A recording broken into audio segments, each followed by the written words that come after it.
అడవి గుట్టలో ఏం జరిగింది తెలుసుకోవాలంటే నేడే చూడండి కానిస్టేబుల్ కనకం వెబ్ సిరీస్ మీ ఈటీవీ విన్ యాప్లో ఫస్ట్ ఎపిసోడ్ ఫ్రీ.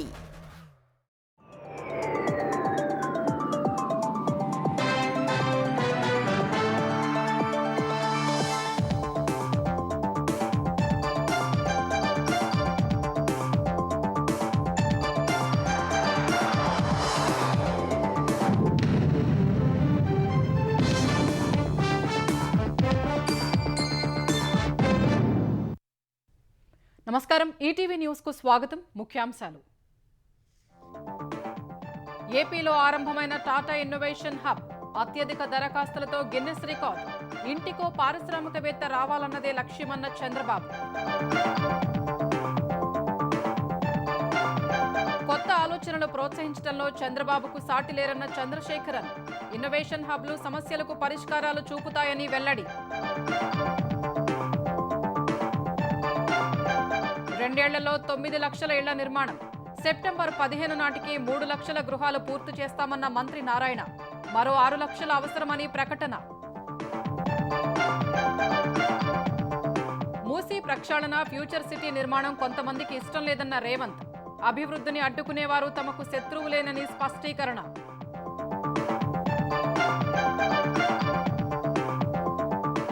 యూరియా కోసం తెలంగాణలో ఆగని రైతు ఆందోళన. కాంగ్రెస్ ప్రభుత్వ వైఫల్య ఫలితమేనన్న బీఆర్ఎస్, బీజేపీ. కేంద్రమే కారణమన్న తుమ్మల. తెలంగాణలో మద్యం దుకాణాల కొత్త లైసెన్సుల జారీకి నోటిఫికేషన్. గౌడ్లు, ఎస్సీ ఎస్టీలకు 30% రిజర్వేషన్. దరఖాస్తు ఫీజు 3 లక్షలకు పెంపు. నేరం చేస్తే ప్రధాని, సీఎంలో మంత్రులకు ఉద్వాసన. లోక్సభలో బిల్లులు ప్రవేశపెట్టిన హోంమంత్రి. జేపీసీకి పంపుతున్నట్టు ప్రకటన. విపక్షాల నిరసన. ఉపరాష్ట్రపతి ఎన్నికకు ఎన్డీఏ అభ్యర్థి రాధాకృష్ణన్ నామినేషన్. రేపు పత్రాలు సమర్పించనున్న ఇండీ కూటమి అభ్యర్థి జస్టిస్ సుదర్శన్ రెడ్డి.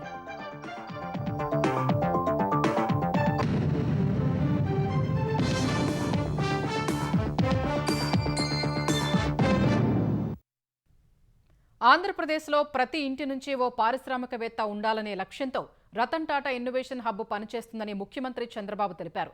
మంగళగిరిలో ఇన్నోవేషన్ హబ్ను ప్రారంభించిన ఆయన ఆవిష్కరణలు వినూత్నంగా, ఉన్నతంగా ఉంటేనే ప్రపంచంతో పోటీ పడగలమని స్పష్టం చేశారు. ఆవిష్కరణ ఆంధ్రలో రికార్డు స్థాయిలో దరఖాస్తులు చేసుకోవడం ద్వారా గిన్నిస్ రికార్డు సృష్టించిన పారిశ్రామికవేత్తలు, వ్యాపారస్తులుగాను రికార్డులు సృష్టించాలని ఆకాంక్షించారు. అమరావతిలో రతన్ టాటా ఇన్నోవేషన్ హబ్ ఏర్పాటుకు ప్రభుత్వం శ్రీకారం చుట్టింది. ముఖ్యమంత్రి చంద్రబాబు, విద్య, ఐటీ శాఖల మంత్రి నారా లోకేష్ మంగళగిరి వద్ద లాంఛనంగా ఇన్నోవేషన్ హబ్ ను ప్రారంభించారు. మంగళగిరిలోని మయూరి టెక్ పార్క్ ప్రాంగణంలో దాదాపు 50,000 చదరపు అడుగుల విస్తీర్ణంలో ఇన్నోవేషన్ హబ్ ఏర్పాటైంది. ఈ కార్యక్రమంలో టీసీఎస్ చైర్మన్ చంద్రశేఖరన్, ఏపీ మంత్రులు టీజీ భరత్, నాదెండ్ల మనోహర్ పాల్గొన్నారు. కుటుంబానికో పారిశ్రామికవేత్త నినాదాన్ని సాకారం చేయడంలో భాగంగా అమరావతి కేంద్రంగా హబ్ తిరుపతి, విశాఖ, రాజమహేంద్రవరం, విజయవాడ, అనంతపురంలో స్పోక్లను ఒకేసారి అందుబాటులోకి తెచ్చారు. వినూత్న ఆలోచనలతో ముందుకొచ్చే పారిశ్రామికవేత్తలకు పారదర్శకంగా ప్రోత్సాహకాలు కల్పించేందుకు రతన్ టాటా ఇన్నోవేషన్ హబ్ కీలక వేదిక కానుందని లోకేష్ చెప్పారు. ప్రస్తుతం నూతన ఆవిష్కరణలు సంస్కృతిగా మారాయని టాటా గ్రూప్ చైర్మన్ చంద్రశేఖరన్ స్పష్టం చేశారు. ప్రపంచీకరణలో సమస్యల పరిష్కారానికి నూతన ఆవిష్కరణలే కీలకమన్న ఆయన సమస్యల పరిష్కార వేదికగా ఇన్నోవేషన్ హబ్లు కీలక పాత్ర పోషిస్తాయని విశ్వాసం వ్యక్తం చేశారు. In the last 14 months, the number of initiatives that we have spun off and the opportunity that we've had to associate ourselves to participate in his vision is truly extraordinary. I can talk about many initiatives like the quantum computing or the healthcare initiative or many other initiatives that we are working on. Innovation doesn't come because we spend money on technology and then everybody will become innovative. Innovative is a culture. We can always find startups and people who want to solve a problem, and there are many problems. Our people can do it. I have no doubt that the capability is there, but it's just that they need confidence. We just need to collectively give that confidence, then it can be a model for other regions to follow, and I'm pretty sure that few years from now we'll look back and then be very proud of the fact that we were here to start this initiative.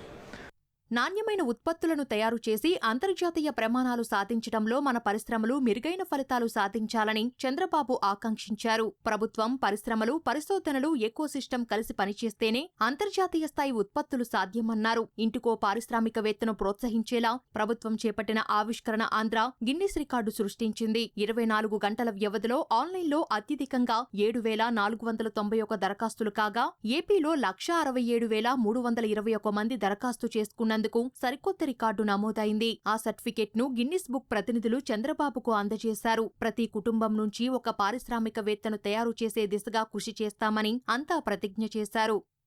Today I am very happy to hear our young entrepreneurs and aspiration. Guinness record, they are able to get it now. That is the aspiration of our youth. Everybody wanted to become entrepreneurs. 24 hours time, 1,61,000 have registered. That is a strong desire and aspiration expressed by our youth. I am confident Andhra will become number 1 place for innovations and entrepreneurs. Here I want to integrate Government of India schemes and Government of Andhra Pradesh and so many stalls we have seen now, startup companies, they are doing extremely well. ప్రజలందరికీ ఉన్నత జీవన ప్రమాణాలు అందించడమే తమ ప్రభుత్వ లక్ష్యమన్న CM సమర్థ విధానాలు రూపొందాలంటే వినూత్న ఆవిష్కరణలు ఎంతో అవసరమని పారిశ్రామికవేత్తలకు పిలుపునిచ్చారు. 2029 కల్లా అర్హులైన పేదలందరికీ ఇళ్ల నిర్మాణం పూర్తి చేయాలని ముఖ్యమంత్రి చంద్రబాబు అధికారుల్ని ఆదేశించారు. వచ్చే 2 ఏళ్ల కాలంలో మొత్తంగా 9 లక్షల ఇళ్ల నిర్మాణం పూర్తి చేయాలని దిశానిర్దేశం చేశారు. గృహ నిర్మాణ శాఖపై మంత్రులు నారాయణ, పార్థసారథితో కలిసి సమీక్ష నిర్వహించిన ముఖ్యమంత్రి పేదల ఇళ్ల నిర్మాణాలపై పలు ఆదేశాలు జారీ చేశారు. సెప్టెంబర్ 15 కల్లా 3 లక్షల ఇళ్లు పూర్తి చేయాలని సీఎం నిర్దేశించారని సమీక్ష తర్వాత మంత్రి పార్థసారథి తెలిపారు. దాదాపు 6 లక్షల మందికి ఇంకా గృహ అవసరాలు ఉన్నట్లు సర్వే ద్వారా గుర్తించామని వెల్లడించారు. టీడీపీ ప్రభుత్వ హయాంలో నిర్మించిన టిడ్కో ఇళ్లను వైసీపీ నాశనం చేసిందని పట్టణాభివృద్ధి శాఖ మంత్రి నారాయణ మండిపడ్డారు. దాదాపు 5,000 కోట్లకు పైనే భారం పెట్టిపోయిందని ఆగ్రహం వ్యక్తం చేశారు. గత ప్రభుత్వం అన్ని అవకతవకలే, రంగులు చక్కటి రంగులు వేసాం, తెలుగుదేశం రంగులేలా పబ్లిక్లో పెట్టాం. వాళ్ళని సెలెక్ట్ చేయమని వాళ్ళే కలర్ సెలెక్ట్ చేస్తే దేశం 104 మున్సిపాలిటీస్లో 163 ఏరియాలో కడితే ఒక్కొక్క దగ్గర ఒక్కొక్క రకం డిజైన్ వేసాం. కానీ గత ప్రభుత్వం వచ్చి అన్నీ మార్చేసి వాళ్ళ పార్టీ కలర్ వేసుకున్నది. వాళ్ళు ఈరోజు వచ్చి మాకు డబ్బులు అని కొట్టుకుంటున్నారు. ఎక్కడా దానికి సంబంధించిన చిన్న కాగితం కూడా లేదు. ఇది గత ప్రభుత్వం యొక్క అవకతవకలు. టీటీడీ మాజీ చైర్మన్ కరుణాకర్ రెడ్డి పనిగట్టుకుని తిరుమల తిరుపతి దేవస్థానంపై దుష్ప్రచారం చేస్తున్నారని టీటీడీ చైర్మన్ బీఆర్ నాయుడు మండిపడ్డారు. కరుణాకర్ రెడ్డి అవినీతి చిట్టా అంతా తన వద్ద ఉందన్న ఆయన తిరుమలలో ఎవరేం చేశారో చర్చకు సిద్ధమా అని సవాల్ విసిరారు. అన్య మతస్థులు తిరుమల తిరుపతిలో ప్రచారం చేస్తే క్రిమినల్ కేసులు పెడతామన్న బీఆర్ నాయుడు టీటీడీలో పనిచేసే అన్యమత సిబ్బందిని మరో విభాగానికి పంపేలా చర్యలు చేపడుతున్నట్లు వివరించారు. తిరుమలలో హోటళ్ల కేటాయింపు గతంలో మాఫియాలా తయారైందన్న టీటీడీ చైర్మన్ తాము వచ్చాక ఈ టెండర్లు పిలిచి హోటళ్లు కేటాయించినట్లు వెల్లడించారు. శ్రీవాణి దర్శన సమయాలు మారుస్తామని చెప్పారు. ఉదయం టికెట్లు తీసుకుని సాయంత్రం దర్శనం చేసుకునేలా ఏర్పాట్లు చేస్తామన్నారు. వీఐపీ దర్శనాలు ఉదయం 8 నుంచి 8:30 గంటలకు ముగిసేలా చూస్తామన్నారు. ప్రతి రాష్ట్రంలో వెంకటేశ్వర స్వామి ఆలయం ఉండాలని సీఎం ఆదేశించారన్న ఆయన ప్రస్తుతం 9 రాష్ట్రాల్లో ఉన్నాయని, మిగిలిన రాష్ట్రాలు భూమి కేటాయించగానే నిర్మాణానికి సిద్ధమన్నారు. ఏఐ ద్వారా భక్తులకు 1-2 గంటల్లో శ్రీవారి దర్శనానికి చర్యలు చేపట్టామన్న టీటీడీ చైర్మన్ కాలినడకన భక్తులు త్వరితగతిన దర్శనం చేసుకునేందుకు ఏర్పాట్లు చేస్తున్నట్లు తెలిపారు. స్విమ్స్లో ఖాళీగా ఉన్న 600 పోస్టుల భర్తీకి నిర్ణయం తీసుకున్నామని వివరించారు. ఇప్పటి వరకు కూడా మా కమిటీ నుంచి ₹1 ఈ 9 నెలల్లో టీటీడీకి భారం వేయలేదు. మేము మొట్టమొదటి సమావేశంలోనే బోర్డు మెంబర్కి 20 టికెట్లు రోజుకి, చైర్మన్కి 100 టికెట్లు అని నిర్ణయం తీసుకున్నాం. నేను ఏనాడు కూడా 100 టికెట్లు వాడలేదు, సగమే వాడతా. మేము సామాన్య భక్తులు పెద్ద పెట్టేస్తుంటే ఈరోజు ఒక పెద్ద మనిషి మీటింగ్ పెట్టి ఏదో పిచ్చి పిచ్చిగా మాట్లాడుతున్నాడు. నేను చెప్తున్నా, నువ్వు ఎవరితోన్నా పెట్టుకో, బీఆర్ నాయుడుతో పెట్టుకుంటే మాత్రం మర్యాదగా ఉండదు. ఒక్కొక్కరు తవ్వితే ప్రతి ఫైల్లోనూ అవినీతి. వీళ్ళు ఏ రోజు ఈ దొంగలు ఎన్ని టికెట్లు ఇచ్చారు, ఎవరెవరికి ఇచ్చారనేది కూడా రికార్డు ఉంది నా దగ్గర. సుబ్బారెడ్డి, కరుణాకర్ రెడ్డి దుకాణం పెట్టేశారండి. టూరిజం వాళ్ళకి 3,000 నుంచి 5,000 టికెట్లు ఇచ్చాడు రోజుకి. ఆ రోజా డైమండ్ రాణి ఒక్కో టికెట్ 5,000, 6,000, 7,000. అందుకనే మేమేం చేసామంటే టూరిజం వాళ్ళకి టికెట్లు ఇవ్వము. సాక్షి టీవీ, సాక్షి పత్రికపై టీటీడీ చైర్మన్ బీఆర్ నాయుడు పరువు నష్టం దావా వేశారు. ఈ నెల 10, 14న సాక్షి మీడియాలో భక్తుల మనోభావాలు దెబ్బతీయడం సహా తన వ్యక్తిగత ప్రతిష్ట దెబ్బతీసేలా నిరాధార వార్తలు ప్రచురించారని బీఆర్ నాయుడు ఆరోపించారు. బేషరతుగా క్షమాపణ చెప్పి టీటీడీకి 10 కోట్ల రూపాయలు చెల్లించాలని బీఆర్ నాయుడు డిమాండ్ చేశారు. ఇదే సమయంలో సాక్షి టీవీ ప్రసారాలు నిలిపివేయాలని సమాచార ప్రసార మంత్రిత్వ శాఖకు ఫిర్యాదు చేశారు. మూసీ ప్రక్షాళన ఫ్యూచర్ సిటీ నిర్మాణం కొంతమందికి ఇష్టం లేదని సీఎం రేవంత్ రెడ్డి ఆరోపించారు. రాష్ట్రాభివృద్ధిని అడ్డుకునేవారు మనకు శత్రువులేనని ఆయన పేర్కొన్నారు. హైదరాబాద్ గచ్చిబౌలిలో డిస్ట్రిక్ట్ రిజిస్ట్రార్, సబ్ రిజిస్ట్రార్ కార్యాలయాలకు మంత్రులు పొంగులేటి శ్రీనివాసరెడ్డి, శ్రీధర్ బాబులతో కలిసి సీఎం శంకుస్థాపన చేశారు. రిజిస్ట్రేషన్ కార్యాలయాల్లో ఇబ్బందులకు శాశ్వత పరిష్కారం చూపుతామని వివరించారు. మూసీ ప్రక్షాళన, రేడియల్ రోడ్లు, ఫ్యూచర్ సిటీతో హైదరాబాద్ మహానగరం అభివృద్ధి చెందాల్సిందేనన్న రేవంత్ రెడ్డి అందుకు అడ్డుపడుతున్న వారికి ప్రజలే బుద్ధి చెప్పాలని కోరారు. తెలంగాణ సమగ్ర అభివృద్ధికి 2047 ప్రణాళికను సిద్ధం చేస్తున్నామన్న సీఎం మూసీ ప్రక్షాళనతో ఓల్డ్ సిటీకి పూర్వ వైభవాన్ని తీసుకొస్తామని చెప్పారు. ఒక నైట్ ఎకానమీని మూసీ పరివాహక ప్రాంతంలో ఈరోజు మనం ప్రారంభించాలనుకుంటున్నాం. అది చెయ్యాలంటే అక్కడ ఎలివేటెడ్ కారిడార్ రావాలి, అక్కడికి మెట్రో రైలు రావాలి, అక్కడ మూసీలో ఉన్న మురికిని తొలగించాలి. గోదావరి జలాలను 20 టీఎంసీలు తీసుకొచ్చి ఉస్మాన్ సాగర్, హిమాయత్ సాగర్లో ఆ నీటిని ప్రవహింపజేసి 365 రోజులు మూసీలో నీళ్లు ఉండేటట్టుగా రివర్ ఫ్రంట్ డెవలప్ చేయడం ద్వారా మన తెలంగాణ రాష్ట్ర ఎకానమీని ప్రపంచంతో పోటీ పడే విధంగా తీర్చిదిద్దాలనుకుంటున్నాం. ఈరోజు మూసీ ప్రక్షాళన కొంతమందికి ఇష్టం లేదు. భారత్ ఫ్యూచర్ సిటీ నిర్మాణము కొంతమందికి పసందు కావట్లేదు. అభివృద్ధిని అడ్డుకున్నాడు అని అంటే మనకు శత్రువే. అభివృద్ధి చేసేటప్పుడు పేదలకు ఎట్లా న్యాయం చేయాలనో సూచన చేయండి. వాళ్ళకి ఇంకా మెరుగ్గా నష్టపరిహారం ఏ విధంగా ఇవ్వాలి, లేకపోతే వాళ్ళకి మెరుగైన ఏమైనా వసతులు కల్పించాలనో కూడా వాటి సూచనలు తీసుకోవాలి. తెలంగాణలో యూరియా కొరత అంతకంతకు తీవ్రమవుతోంది. పలు జిల్లాల్లో రైతులు యూరియా కోసం రోడ్లెక్కి ఆందోళన బాటపట్టారు. పంటకాలం దాటిపోతున్నా ప్రభుత్వం యూరియా సరఫరా చేయడం లేదంటూ రాస్తారోకోలతో తీవ్ర నిరసన వ్యక్తం చేశారు.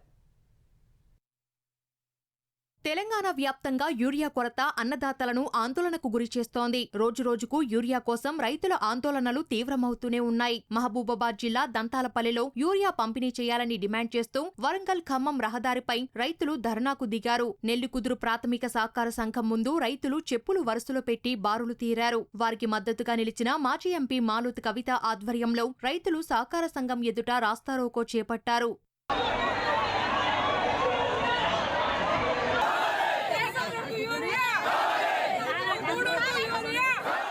వరంగల్ జిల్లా నర్సంపేట నియోజకవర్గంలో పలుచోట్ల అన్నదాతలు యూరియా కోసం ప్రాథమిక వ్యవసాయ కేంద్రాల వద్ద పడిగాపులు కాస్తూనే ఉన్నారు. ఖానాపురం మండలం బుధరావుపేట ప్రాథమిక వ్యవసాయ కేంద్రం వద్ద గత రాత్రి 2 గంటల నుంచే రైతులు క్యూలైన్లు కట్టారు. కొంతమందికి మాత్రమే యూరియా దొరకగా మిగతా రైతులు ఆందోళనకు దిగారు. జాతీయ రహదారిపై బైఠాయించి నిరసన తెలిపారు. నర్సంపేట మాజీ ఎమ్మెల్యే పెద్ది సుదర్శన్ రెడ్డి రైతులతో కలిసి ఆందోళనకు దిగారు. వ్యవసాయ శాఖ ఏవో అక్కడికి చేరుకుని రైతులందరికీ యూరియా అందిస్తామని హామీ ఇవ్వగా ఆందోళన విరమించారు.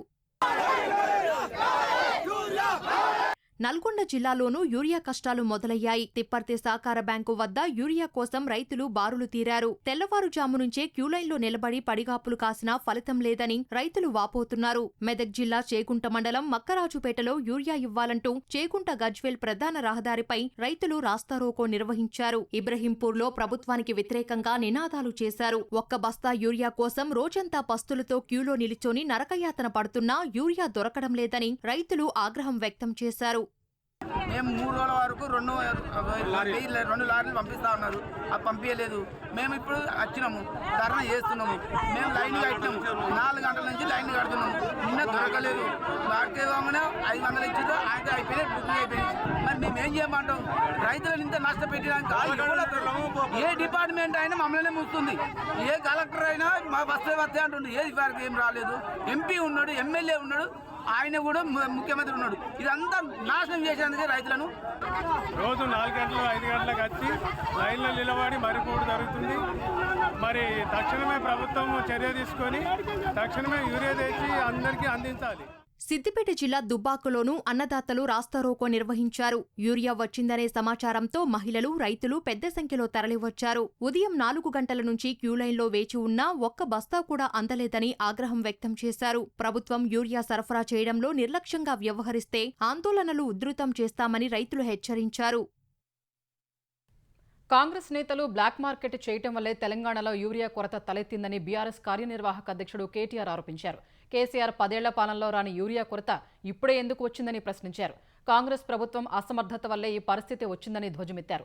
వ్యవసాయంపై సీఎం రేవంత్ రెడ్డి ఎలాంటి సమీక్ష చేయలేదని, ఢిల్లీకి 51 సార్లు వెళ్లి వచ్చినా ఒక్క బస్తా యూరియా కూడా తీసుకురాలేదని విమర్శించారు. ఎరువుల పంపిణీ విషయంలో ప్రభుత్వం శ్వేతపత్రం విడుదల చేయాలని డిమాండ్ చేశారు. కాంగ్రెస్ నాయకులే చాలా మంది చాలా చోట్ల బ్లాక్ మార్కెటింగ్ కూడా చేస్తున్నారని అనుమానం కూడా మాకుంది. లేకపోతే ఇంత షార్టేజ్ రాదు. కేసీఆర్ గారు ఉన్నప్పుడు 10 ఏళ్ళు ఎన్నడూ ఒక్కరోజు కూడా రైతుకు అవస్థ ఉండదు ఎరువుల కోసం. కాంగ్రెస్ రాగానే ఎందుకు స్టార్ట్ అయింది ఇట్లా సడన్ గా? బఫర్ స్టాకులు పెట్టుకునే విధానం కానీ ఇంకోటి కానీ అధికారులకు ఉంది. అధికారులను పనిచేయనిస్తే వాళ్ళు బ్రహ్మాండంగా చేస్తారు. కానీ మా అనుమానం అయితే ప్రైవేట్ కంపెనీల నుంచి మరి భారీగా ముడుపులు దొబ్బాలన్న ఆలోచన ఏమైనా ప్రభుత్వానికి ఉందా? రేవంత్ రెడ్డి గారి అనుచరులు, కాంగ్రెస్ నాయకులు వాళ్ళేమైనా ఈ బ్లాక్ మార్కెటింగ్ చేసి గోదాములలో దాస్తున్నారా? కృత్రిమ కొరత సృష్టించి రేటు పెంచి రైతును ఆగం చేసి వారి దగ్గర ఎక్కువ డబ్బులు గుంజే ప్రయత్నంలో ఉన్నారా? ఇది కూడా తప్పకుండా రైతులు ఆలోచించాలి. తెలంగాణకు యూరియా సరఫరాను ఆలస్యం చేశారన్న తుమ్మల ఆరోపణల్ని బీజేపీ తెలంగాణ అధ్యక్షుడు రామచంద్రరావు తోసిపుచ్చారు. యూరియా సరఫరాపై కేంద్రం పక్కా ప్రణాళికతో ముందుకెళ్తోందన్న ఆయన తెలంగాణకు ఆగస్టు నెల యూరియాను పూర్తిగా ఇచ్చినట్లు వెల్లడించారు. అక్టోబర్ వరకు యూరియా ఇచ్చే సమయం ఉందని తెలిపారు. 3 నెలల ముందు నుంచే యూరియా స్టాక్ లేదని ప్రభుత్వం ప్రచారం చేయడమే ప్రస్తుత పరిస్థితికి కారణమని రామచంద్రరావు మండిపడ్డారు. ఈ కారణంగానే ఎక్కడా యూరియా కొరత లేనప్పటికీ రైతులు ఇబ్బంది పడాల్సిన పరిస్థితి వచ్చిందని రామచంద్రరావు చెప్పారు. మీరు అడిగారు 50 అడిగారు, మేము కర్ణాటక నుంచి అక్కడి నుంచి తీసుకొచ్చి మీకు ఇస్తున్నాం. 50,000 మెట్రిక్ టన్ పంపించినప్పుడు మీకు మేము ప్రెజర్ చేసే వచ్చినట్టు ప్రెజర్ చేసాం కాదు, మా బాధ్యతగా మేము ఇస్తున్నాం. దేశంలో ఎప్పుడు కూడా నీమ్ కోటెడ్ యూరియా షార్టేజ్ లేదు. ఇది because of the international situations మనకు కొన్ని ఛాలెంజెస్ వచ్చినాయి. ఇది ఫార్మర్స్కి చెప్పకుండా వాళ్ళలో ప్యానిక్ క్రియేట్ చేస్తున్నారు. ఈ ప్యానిక్ క్రియేషన్ అనేది తప్పు అనేది మేము చెప్తా ఉన్నాం. నేను చెప్పిన దాంట్లో ఒక్క అక్షరం కూడా తప్పు ఉంటే నేనే రిజైన్ చేస్తా, మీరు చెప్పిన దాంట్లో తప్పు ఉంటే మీరు రిజైన్ చేయండి తుమ్మలనాగేశ్వర గారు. యూరియా కొరతతో సతమతమవుతున్న రైతులకు కాస్త ఉపశమనం కలిగే అవకాశాలు కనిపిస్తున్నాయి. ఈ వారంలో తెలంగాణకు 50,000 మెట్రిక్ టన్నుల యూరియాను సరఫరా చేసేందుకు కేంద్ర రసాయనాలు ఎరువుల శాఖ ఆమోదం తెలిపింది. ఈ మేరకు కర్ణాటక నుంచి 10,800 మెట్రిక్ టన్నుల యూరియా షిప్మెంట్ ప్రారంభమైంది. ఈ వారంలో మరో 3 షిప్మెంట్లలో 50,000 మెట్రిక్ టన్నుల యూరియా సరఫరాకు కోరమాండల్ ఇంటర్నేషనల్ లిమిటెడ్కు కేంద్ర రసాయనాల శాఖ ఆదేశాలు జారీ చేసింది. యూరియా కొరతపై పార్లమెంటు ఆవరణలో కాంగ్రెస్ ఎంపీలు చేసిన ఆందోళన ఫలించి కేంద్రం యూరియాను సరఫరా చేసేందుకు అంగీకరించినట్టు తెలంగాణ వ్యవసాయ శాఖ మంత్రి తుమ్మల నాగేశ్వరరావు తెలిపారు. తెలంగాణలో యూరియా కొరత ఉందన్న అంశాన్ని దేశానికి తెలిసేలా చేసిన ఎంపీలను తుమ్మల అభినందించారు. తెలంగాణకు కేటాయించిన యూరియాను సకాలంలో ఇవ్వకుండా కేంద్రం వివక్ష చూపినందునే రైతులు ఇబ్బంది పడాల్సి వస్తోందని ఆయన ఆరోపించారు. ఉపరాష్ట్రపతి ఎన్నికల్లో ఎన్డీఏ అభ్యర్థిగా సిపి రాధాకృష్ణన్ను నామినేషన్ వేశారు. ఈ కార్యక్రమానికి ప్రధాని నరేంద్ర మోదీ, కేంద్ర మంత్రులు రాజ్నాథ్ సింగ్, అమిత్ షా, రామ్మోహన్ నాయుడు సహా మరికొందరు నాయకులు హాజరయ్యారు. ఎన్డీఏ నేతలు సంతకాలు చేసిన 4 సెట్ల నామినేషన్ పత్రాల్ని రాజ్యసభ సెక్రటరీ జనరల్కు రాధాకృష్ణన్ అందించారు. ఆయన నామినేషన్ను బలపరుస్తూ తొలి సంతకం ప్రధాని మోదీ చేశారు. నామినేషన్ వేయడానికి ముందు పార్లమెంటు ఆవరణలోని ప్రముఖ వ్యక్తుల విగ్రహాలకు రాధాకృష్ణన్ నివాళి అర్పించారు. విపక్ష కూటమి అభ్యర్థిగా జస్టిస్ బి సుదర్శన్ రెడ్డిని ఎంపిక చేయగా సెప్టెంబర్ 9న ఉపరాష్ట్రపతి ఎన్నికలు జరగనున్నాయి. విపక్ష ఇండియా కూటమి ఉపరాష్ట్రపతి అభ్యర్థి జస్టిస్ బి సుదర్శన్ రెడ్డి రేపు నామినేషన్ వేయనున్నారు. పార్లమెంట్లోని సెంట్రల్ హాల్లో ఇవాళ అభ్యర్థి పరిచయ కార్యక్రమం నిర్వహించగా జస్టిస్ బి సుదర్శన్ రెడ్డిని ఏఐసీసీ అధ్యక్షుడు మల్లికార్జున ఖర్గే ఇండీ కూటమి ఎంపీలకు పరిచయం చేశారు. ఈ సందర్భంగా జస్టిస్ బి సుదర్శన్ రెడ్డిని కాంగ్రెస్ అధ్యక్షుడు మల్లికార్జున ఖర్గే, సోనియా గాంధీ, రాహుల్ గాంధీ, ఇతర నేతలు సన్మానించారు. రేపు మధ్యాహ్నం justice B Sudershan Reddy nomination కార్యక్రమానికి ఇండీ కూటమిలోని పలు పార్టీల అగ్రనేతలు హాజరయ్యే అవకాశం ఉంది.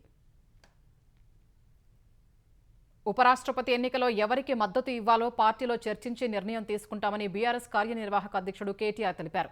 మద్దతు కోసం ఏ కూటమి సంప్రదించలేదని చెప్పారు.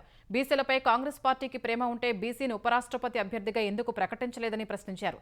సీఎం రేవంత్ రెడ్డి కాంగ్రెస్ పార్టీ పెట్టిన అభ్యర్థి అయితే ఖచ్చితంగా వ్యతిరేకిస్తామని కేటీఆర్ అన్నారు. తెలంగాణలో మద్యం దుకాణాల కొత్త లైసెన్సుల జారీకి నోటిఫికేషన్ విడుదలైంది. ఈ ఏడాది డిసెంబర్ నుంచి 2027 నవంబర్ వరకు 2 ఏళ్లకు ఇచ్చే లైసెన్సుల కోసం దరఖాస్తు చేసుకోవాలని ఎక్సైజ్ శాఖ తెలిపింది. ఈ ఏడాది నవంబర్తో పాత లైసెన్సుల గడువు ముగియనుండగా ఈ మేరకు నోటిఫికేషన్ జారీ చేసింది. ఈసారి దరఖాస్తు ఫీజు 2 లక్షల నుంచి 3 లక్షలకు పెంచిన సర్కారు మద్యం దుకాణాల కేటాయింపులో రిజర్వేషన్లు కల్పించింది. గౌడలకు 15%, ఎస్సీలకు 10%, ఎస్టీలకు 5% చొప్పున దుకాణాలు కేటాయించనున్నట్టు తెలిపింది. 6 స్లాబుల కింద లైసెన్సులు జారీ చేస్తామని నోటిఫికేషన్లో పేర్కొంది. 2011 జనాభా లెక్కల ప్రకారం స్లాబులు నిర్ణయించింది. 5,000 నుంచి 50,000 జనాభా ఉన్న ప్రాంతాలకు మద్యం దుకాణం లైసెన్స్ ఫీజును 50 లక్షల రూపాయలుగా నిర్ణయించింది. 50 నుంచి 1,00,000 జనాభా ఉంటే 60 లక్షలు, 1,00,000 నుంచి 5 లక్షల జనాభా ఉంటే 65 లక్షలు, 5 లక్షల నుంచి 20 లక్షల జనాభా ఉంటే 85 లక్షలు, 20 లక్షల కంటే ఎక్కువ జనాభా ఉంటే 1,10,00,000 లైసెన్స్ ఫీజు చెల్లించాల్సి ఉంటుందని ప్రభుత్వం వెల్లడించింది. తాడిపత్రి వెళ్లేందుకు ఎన్నోసార్లు విఫలయత్నాలు చేస్తున్న వైసీపీ నేత కేతిరెడ్డి పెద్దారెడ్డికి హైకోర్టు డివిజన్ బెంచ్ షాక్ ఇచ్చింది. పెద్దారెడ్డిని తగిన భద్రతతో తాడిపత్రికి తీసుకెళ్లాలంటూ ఇటీవల హైకోర్టు సింగిల్ జడ్జి ఇచ్చిన ఉత్తర్వులను డివిజన్ బెంచ్ సస్పెండ్ చేసింది. ఈ మేరకు మధ్యంతర ఉత్తర్వులు ఇచ్చింది. పెద్దారెడ్డికి నోటీసులు ఇచ్చింది. తదుపరి విచారణ 3 వారాలకు వాయిదా వేసింది. పెద్దారెడ్డి తాడిపత్రి వెళ్లేందుకు ఇటీవలే హైకోర్టు సింగిల్ జడ్జి ఇచ్చిన ఉత్తర్వులపై అనంతపురం ఎస్పీ జగదీష్ డివిజన్ బెంచ్లో అప్పీలు చేశారు. పెద్దారెడ్డి తాడిపత్రి వస్తే శాంతి భద్రతలకు విఘాతం కలుగుతుందని పేర్కొన్నారు. ఈ పిటిషన్ను పరిశీలించిన high court division bench single judge ఉత్తర్వుల్ని కొట్టేసింది. తీవ్ర నేరారోపణలపై అరెస్టు లేదా నిర్బంధంలో ఉన్న ప్రధానమంత్రి, కేంద్ర మంత్రి, ముఖ్యమంత్రి లేదా రాష్ట్ర కేంద్రపాలిత ప్రాంతాల మంత్రులను పదవి నుంచి తొలగించే 3 బిల్లులను కేంద్రం లోక్సభలో ప్రవేశపెట్టింది. ప్రతిపక్షాల ఆందోళనల మధ్య బిల్లుల్ని హోంమంత్రి అమిత్ షా సభలో ప్రవేశపెట్టారు. గవర్నమెంట్ ఆఫ్ యూనియన్ టెరిటరీస్ సవరణ బిల్లు, 130వ రాజ్యాంగ సవరణ బిల్లు, జమ్మూ కశ్మీర్ పునర్వ్యవస్థీకరణ సవరణ బిల్లులుగా వాటిని పేర్కొన్నారు. అనంతరం బిల్లులను సంయుక్త పార్లమెంటరీ కమిటీకి సిఫారసు చేశారు. ఈ బిల్లులు చట్టంగా మారితే కనీసం 5 ఏళ్ల జైలు శిక్ష పడే కేసుల్లో వరుసగా 30 రోజులు అరెస్టు లేదా నిర్బంధంలో ఉంటే ప్రధాని, ముఖ్యమంత్రి లేదా మంత్రులు 31వ రోజున తమ పదవిని కోల్పోతారు. ఒకవేళ ఎవరైనా మంత్రి పదవిలో ఉండి అరెస్ట్ అయితే వారిని తొలగించేందుకు 30 రోజుల్లోపు రాష్ట్రపతికి ప్రధాని సిఫారసు చేయకపోయినా 31వ రోజు సదరు మంత్రి పదవిని కోల్పోతారు. ఒకవేళ ప్రధాని 30 రోజుల పాటు అరెస్ట్ అయితే ఆయన 30 రోజుల్లోపు రాజీనామా చేయకున్నా 31వ రోజున పదవిని కోల్పోతారు. ఈ బిల్లులు ప్రవేశపెడుతున్న క్రమంలో విపక్షాలు పెద్ద ఎత్తున నినాదాలు చేశాయి. ఈ బిల్లులు రాజ్యాంగ విరుద్ధం, అప్రజాస్వామికమని ఆరోపించాయి. బిల్లు ప్రతులను హోంమంత్రి వైపు విసిరివేశాయి. దేశాన్ని పోలీసులు రాజ్యాంగ కేంద్రం మారుస్తోందని ఆరోపించాయి. ఆన్లైన్ గేమ్స్ ను నేరంగా పరిగణించే the promotion and regulation of online gaming bill 2025ను లోక్సభ ఆమోదించింది. బీహార్ ఓటరు జాబితా సవరణాంశంపై విపక్షాల ఆందోళనల మధ్య కేంద్ర ఐటీ శాఖ మంత్రి అశ్విని వైష్ణవ్ ఈ బిల్లును లోక్సభలో ప్రవేశపెట్టారు. ఆన్లైన్ గేమ్స్, ఈ స్పోర్ట్స్ మధ్య విభజన చూపించేందుకు ఈ బిల్లును రూపొందించినట్టు చెప్పారు. ఆన్లైన్ బెట్టింగ్ యాప్స్ ఆగడాలు ఇటీవల కాలంలో పెరిగిన నేపథ్యంలో ఈ బిల్లు తెచ్చినట్లు కేంద్ర మంత్రి తెలిపారు. నిబంధనల్ని ఉల్లంఘించి ఆన్లైన్ గేమ్స్ అందిస్తున్న వారికి 3 ఏళ్ల వరకు జైలు శిక్ష లేదా ₹1,00,00,000 వరకు జరిమానా లేదా 2 విధించేలా నిబంధనలు ప్రతిపాదించారు. ఆన్లైన్ గేమ్స్ పై ప్రకటనల్లో భాగం పంచుకున్న వారికి గరిష్టంగా 2 ఏళ్ల జైలు శిక్ష, 50 లక్షల వరకు జరిమానా విధిస్తారు. వాటి ఆర్థిక లావాదేవీల్లో ప్రమేయం ఉన్న వారికి గరిష్టంగా 3 ఏళ్ల శిక్ష, ₹1,00,00,000 వరకు జరిమానా విధించేలా నిబంధనలు ప్రతిపాదించారు. ఆన్లైన్ మనీ గేమ్స్ ఆడేవారిని నేరస్తులుగా కాకుండా బాధితులుగా బిల్లులో పేర్కొన్నారు. ఢిల్లీ ముఖ్యమంత్రి రేఖా గుప్తాపై దాడి జరిగింది. సివిల్ లైన్స్లోని సీఎం నివాసంలో ఫిర్యాదులు స్వీకరిస్తున్న సమయంలో ఈ ఘటన చోటు చేసుకుంది. జన్సున్ వాయిలో భాగంగా ఫిర్యాదుదారుడుగా వచ్చిన 35 ఏళ్ల వ్యక్తి సీఎం రేఖా గుప్తాపై దాడి చేశాడు. అక్కడే ఉన్న పోలీసులు ఆ వ్యక్తిని అదుపులోకి తీసుకున్నారు. ఫిర్యాదుదారుడు దాడికి పాల్పడిన వెంటనే సీఎం రేఖా గుప్తాను సమీపంలోని ఆసుపత్రికి తరలించారు. ఈ ఘటనలో నిందితుడిని పోలీసులు విచారిస్తున్నారు. నిందితుడు గుజరాత్ రాజ్కోట్కు చెందిన వ్యక్తిగా గుర్తించినట్లు సమాచారం. సీఎం నివాసం వద్ద భద్రతా వైఫల్యంపై విచారణ జరుగుతోందని సంబంధిత వర్గాలు తెలిపాయి. సీఎంపై దాడిని ఢిల్లీ బీజేపీ అధ్యక్షుడు వీరేంద్ర సచ్దేవ్ ఖండించారు. దీని వెనుక రాజకీయ కుట్ర ఉందని ఆరోపించారు. ఢిల్లీ సీఎంపై దాడిని కాంగ్రెస్, ఆమ్ ఆద్మీ పార్టీలు ఖండించాయి. ప్రజాస్వామ్యంలో హింసకు చోటు లేదని ఆప్ పేర్కొంది. నిందితుడిపై కఠిన చర్యలు తీసుకోవాలని కోరింది. ఢిల్లీలో సీఎంకే భద్రత లేకపోతే సామాన్యుల పరిస్థితి ఏంటని కాంగ్రెస్ ప్రశ్నించింది.